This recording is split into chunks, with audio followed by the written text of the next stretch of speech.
بسم اللہ الرحمن الرحیم۔ السلام علیکم ورحمۃ اللہ وبرکاتہ۔ فریقین کا موقف سنے بغیر فیصلہ نہ کریں۔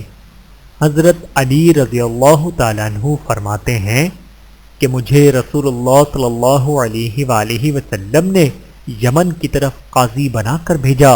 میں نے عرض کیا، یا رسول اللہ صلی اللہ علیہ وآلہ وسلم، آپ مجھے بھیج تو رہے ہیں لیکن میں ابھی کم عمر ہوں اور فیصلے کرنا بھی نہیں جانتا۔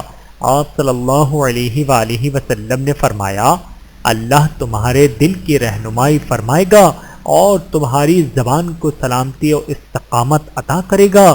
جب تمہارے سامنے مقدمے کے فریقین بیٹھ جائیں تو پہلے فریق کے بعد جب تک دوسرے فریق کی بات اچھی طرح نہ سن لو اس وقت تک کوئی فیصلہ نہ کرنا، کیونکہ اس طرح تمہارے سامنے مقدمے کے تمام پہلو کھل کر واضح ہو جائیں گے۔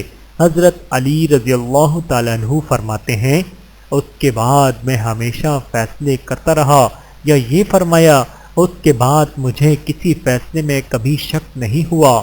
بحوالہ سنن ابی داود، حدیث نمبر 3584۔ اللہ تعالی ہم سب کو احادیث مبارکہ پر عمل کرنے کی توفیق عطا فرمائے، آمین ثم آمین۔